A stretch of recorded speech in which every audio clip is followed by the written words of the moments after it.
औज़ुबिल्लाहिमिनश्शैतानिर्रजीम बिस्मिल्लाहिर्रहमानिर्रहीम। बहुत शुक्रिया सर।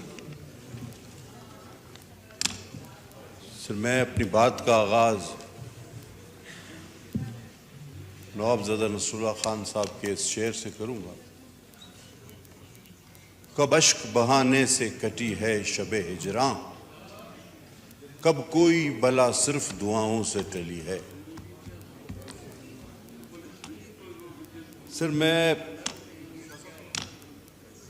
100% चाहता था कि मैं अपने भाई साहबजादा की बातों को एंडोर्स करूं। मैं तो चाह रहा था कि 100% उसको एंडोर्स करूं, लेकिन उनके जो इख्तितामी कलमात थे उसके बाद मैं कहता हूं कि मैं 80% में अपने भाई की बातों को एंडोर्स करता हूं। 20% में तस्हीह की गुंजाइश है। सर फलस्तीन हम बचपन से हर जुम्मे में आजाद कराते हैं, हर ईद के दिन आजाद कराते हैं और अब बूढ़े हो रहे हैं। ये और सर आप यकीन करें कि 80 लाख यहूदी हैं और 80 लाख तो हमारे पास उलमाए दीन है जिनकी दुआ कबूल नहीं हो रही। यानी जितने वो कुल टोटल हैं उतने तो हमारे पास उलमा हैं जिनकी दुआ कबूल नहीं हो रही।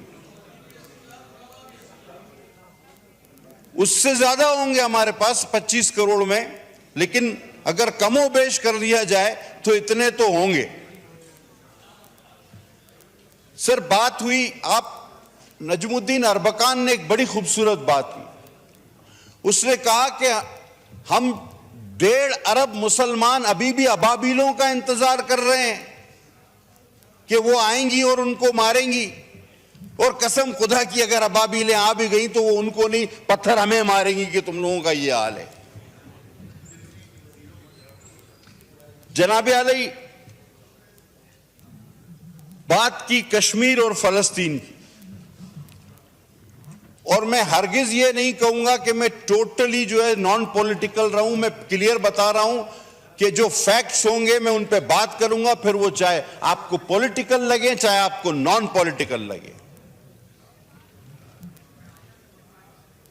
दिलो जान से हम चाहते हैं और समझते हैं, बखुदा मैं कलमा पढ़ के कह सकता हूं कि मुझे हमेशा यह ख्याल आता है कि हम गुनाहगार तो वैसे ही रोजे क़यामत मारे जाएंगे, अल्लाह माफ करने वाला है, लेकिन इस गुनाह से, इससे कैसे माफी मांगेंगे जो हम रोज टीवी पे देख रहे हैं। इसका क्या जवाब हमारे पास होगा, क्या माफी मिलेगी, ये हर रोज हर वक्त ख्याल आता है। लेकिन एक बेबसी है, एक बेहिस्सी है।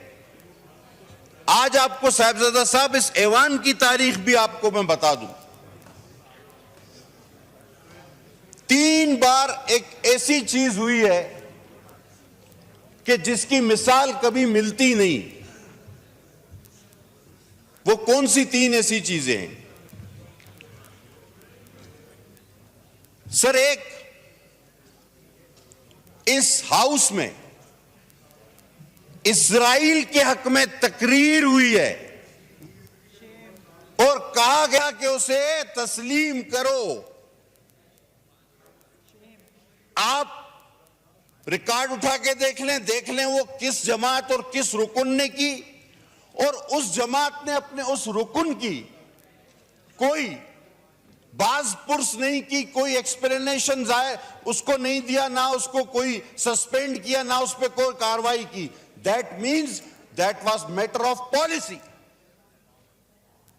इस हाउस में आप कहेंगे कि वो कौन? अस्मा हदीद साहिबा पिछली असेंबली में हमारे साथ थी।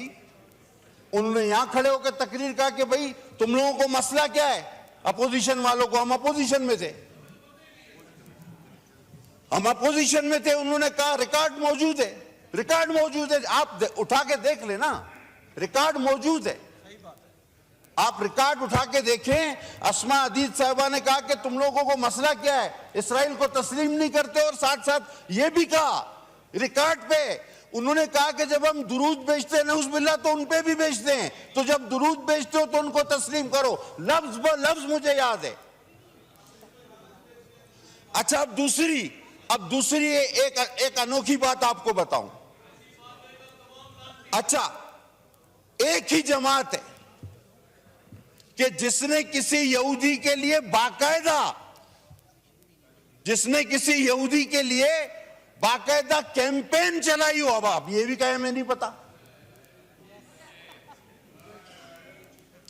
गोल्डस्मिथ का बेटा सादिक खान के अगेंस्ट एक यहूदी के लिए पॉलिटिकल कैंपेन किसने चलाई, ये भी कोई दूसरी मिसाल नहीं मिलेगी।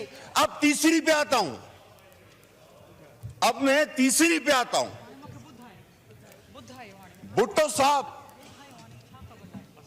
भुट्टो साहब जब गिरफ्तार हुए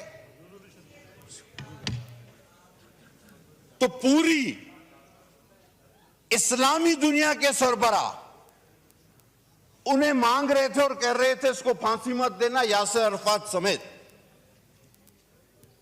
और एक अनोखी बात है कि आज इस्राइल और अमेरिका और खासकर इस्राइल के लेजिस्लेटर पाकिस्तान में किसी की रिहाई का मुतालबा करते हैं, यह भी हमें पहले कभी होते हुए नहीं देखा। अब आप बताएं कि ये तीनों अनोखे वाकयात, क्या आपने, अब भुट्टो साहब को तो सारी इस्लामी दुनिया मांग रही थी, उनको फांसी हो गई।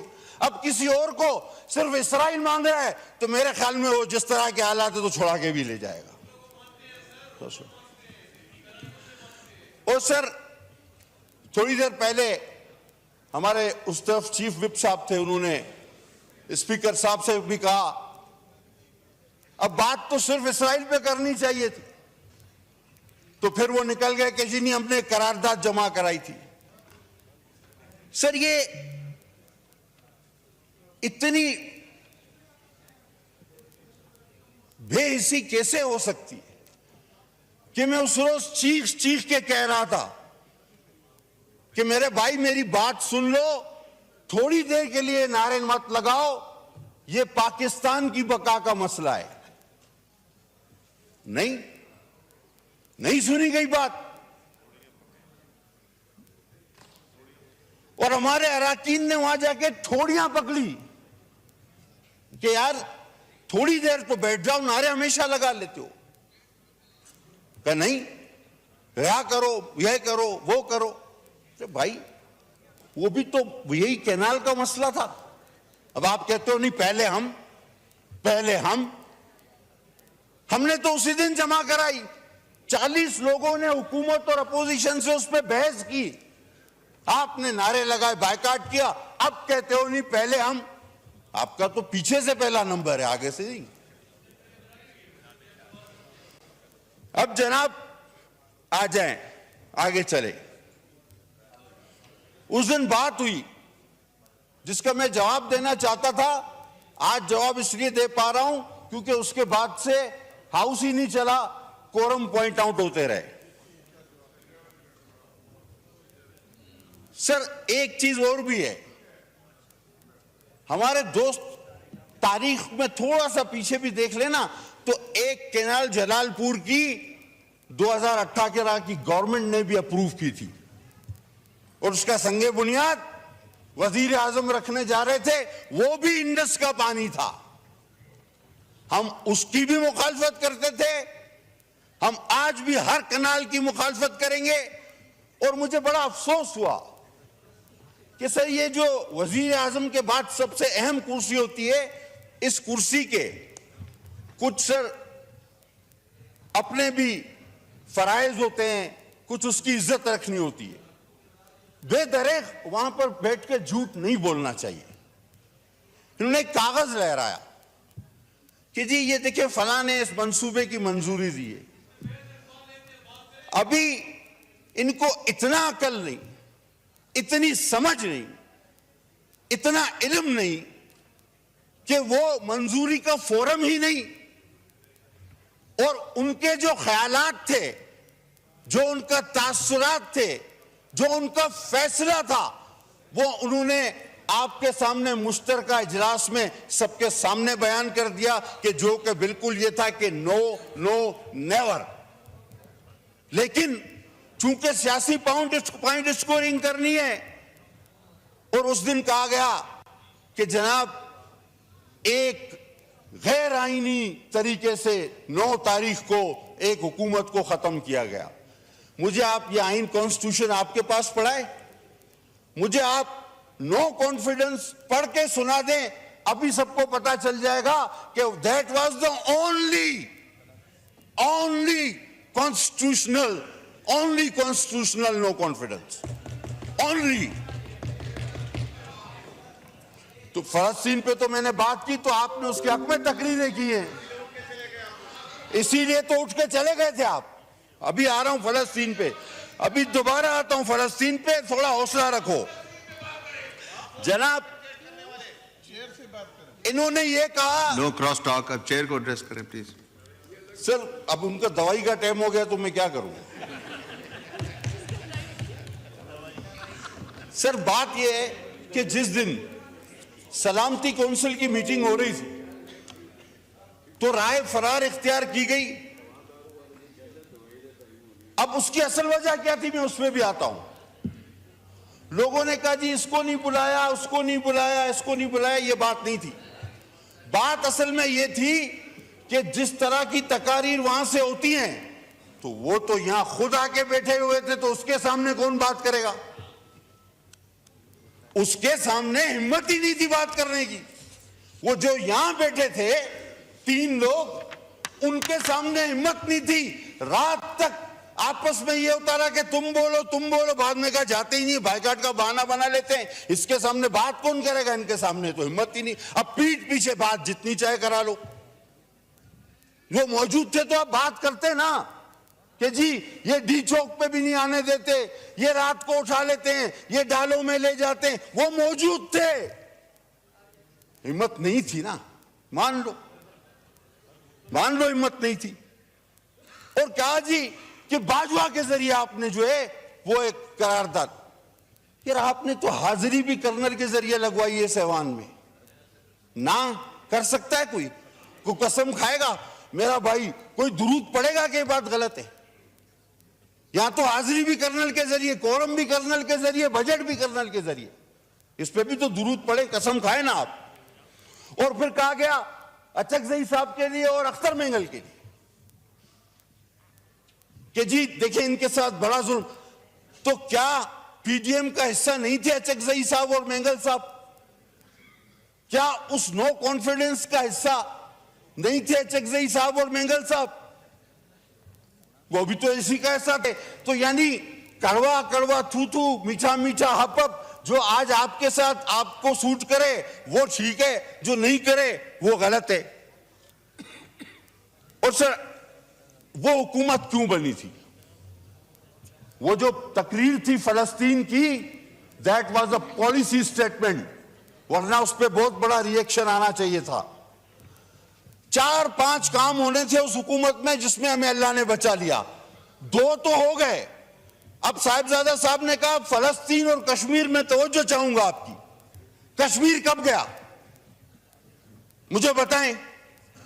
दैट वाज अ एजेंडा, लाया ही इसलिए गया था, आए ही इसीलिए थे, आरटीएस बंद ही इसीलिए हुए थे। कश्मीर गया, यहूद के हक में तकरीरें शुरू हो गई, सीपेक रोलबैक हुआ, मईशत का पट्टा बिठाया गया। खुद आपका वजीर खजाना कहता है, हमने कहा कि जी आपने 60-70 सालों में जितना पाकिस्तान ने कर्जा नहीं लिया था आपने 4 साल में ले लिया। कहता है नहीं, उतना 100% नहीं लिया, उसका 76% लिया है। खुद एतराफ करता है। अजीब आदमी है। हम कहते हैं तुमने 100 बंदे मारे, कहता नहीं मैं बेगुनाह हूं, मैंने तो 76 मारे हैं। तो यही वाली मिसाल हो गई। आप हुकूमतें जर्नलों के जरिए चलाते रहे। फैज साहब आज किधर है बेचारा, पता नहीं वो आपकी वजह से बंद है या तुम लोग उसकी वजह से बंद हो, वो खुद परेशान है। और जो मुक्का आप ही के एक दोस्त ने कहा था, लड़ाई के बाद याद है ना साहब, तो अपने ही मुंह पे मार लेना चाहिए। ये सलामती काउंसिल में आके बात करनी चाहिए थी आपको सारी बात। और जब इसराइल के हक में तकरीरें हुई इंडिया हमसे चला गया, और ये कब हुआ याद करो। आज आप बात कर रहे हो सीपेक रोल बैक हुआ। अब खुदा ने हमें बचाना था कि हम बैंक करप्ट होते आपके इन कर्जों की वजह से, और अल्लाह ना करता कि हमारा एटमी ताकत भी हमसे सरेंडर हो जाती। ये आपका एजेंडा था जिसके बीच में हम हायल हुए। हमने अपना पॉलिटिकल गेन जो था वो वेस्ट किया। हकीकत है हम सियासी तौर पे आपके 4 साल का वो सारा घन कचरा अपने सर पे उठा के घूमे, हम उसमें हमारा ग्राफ गिरा, ये हकीकत है। लेकिन हम ना करते तो आप इंडिया दे चुके थे, इसराइल के हक में तकरीरें आप कर चुके थे, सीपेक आप रोल बैक कर चुके थे, बाकी रह गया था एटम बम और एक आध एजेंडा आपका और था, टाइम टाइम फिश, वो हम नहीं होने देते। इसी की हमने कीमत अदा की। तो जनाब आखिर में देखिए, वफादारियां जो होती है ना, आप कहते हैं ओआईसी महातिर मोहम्मद ने बुलाई थी, यार इतना जल्दी भूल गए। इन्हीं वजीर आजम ने मलेशिया में ओआईसी रखवाई थी, एंड टाइम पे उधर मलेशिया में रखवा के खुद नहीं गया, भाग गया, बोला मैं नहीं आ रहा, यू टर्न। अब आप महातीर की बात की ना आपने, मैं आपको भी तारीख दिखा देता हूं। यही वजीर आजम ने कहा था कि ओआईसी वहां रखते हैं इस्लामी, वो भुट्टो था, भुट्टो। ओआईसी बुलानी है तो फिर भुट्टो चाहिए, और ओआईसी के बाद फांसी भी लगती है उसके लिए, फिर भुट्टो चाहिए। ये लोटो लुटेरों से काम नहीं चलेगा। आपके स्टेजों से जो बोल रहे हैं वो कभी नवाज के नौकर थे, मैं साबित करके दूं आपको, कभी नवाज के नौकर थे, कभी चौधरी के चपरासी थे। जब काफ का दौर था, मुशर्रफ का दौर आया तो मुशर्रफ के मालिशिये बन गए, और अब कप्तान के कारिंदे बनने की कोशिश कर रहे हैं। ऐसे लोगों से आप उम्मीद रखते हैं? हुजूर करारदाद लाएं, हम सपोर्ट करेंगे। लफ्जी तौर पे करारदादें आती हैं, पास हो जाती हैं, लेकिन कोलो फैल में बड़ा तजाद है। फैल चाहिए, अमल चाहिए, और अमल जिसने करना है हम उनके साथ खड़े हैं। पीपुल्स पार्टी 2 कॉजेस पे, भुट्टो साहब ने कहा मैं नींद में भी धोखा नहीं खा सकता। कश्मीर का फलस्तीन, यासिर अरफात ने उस डिक्टेटर से खाना काबा में कसम ली कि भुट्टो को फांसी नहीं देना, उसने वो कसम खा के मुकर गया, जिसके शाह फैसल भी गवाह थे। वो ओआईसी के बाद ही हुआ था सब कुछ, याद करो। उस जमात से हम हैं, हम नींद में भी इस पे, हमारी जमात का मैनिफेस्टो इस पे बेस करता है कश्मीर और फलस्तीन पर। हम इसमें नींद में भी धोखा नहीं खा सकते। आपने क्या किया है? मैं बखुदा ना भी चाहूं, आपने तो लोगों को बेवकूफ बनाया कि जी ये कर देंगे वो कर देंगे, और फिर हेलीकॉप्टर से ही नीचे नहीं उतरते थे। दुनिया में सबसे ज्यादा अमेरिकी सदर इतना हेलीकॉप्टर इस्तेमाल नहीं करता। आप घर और ऑफिस के बीच में हेलीकॉप्टर से ही नहीं उतरे। 4 साल में ये आपने सारी तबाही कर दी जो मैंने आपको गिना दी कि कश्मीर आपसे गया। दोबारा रिपीट करूंगा, बार बार रिपीट करूंगा, इसराइल के हक में तकरीरें हुई, आप बैंक करप्ट होने जा रहे थे, आपका एटम बम जा रहा था, और आपने क्या किया? अंडे, मुर्गी, कट्टे, जर्मनी, जापान, भैंसे बेचो, और वजीर आजम हाउस की मर्सिडीज बेचो, गाड़ी बेचो। ये क्या मजाक था? वॉशरूम साफ करो, पता नहीं क्या क्या, 12 मौसम। बहरहाल एक लंबी बहस से छोड़े। सर हम बिल्कुल सपोर्ट करते हैं इसको। मैं हबीब जालिब के शेर पे इख्तिताम लूंगा। बहुत मैंने सुनी है आपकी तकरीर मौलाना, मगर अब तक नहीं बदली मेरी तकदीर मौलाना। हजारों मिलके फलस्तीन के लिए क्यों नहीं लड़ते? फकत दुआओं से नहीं कटती जंजीर मौलाना। बहुत मैंने सुनी है आपकी तकरीर मौलाना। बहुत शुक्रिया, बड़ी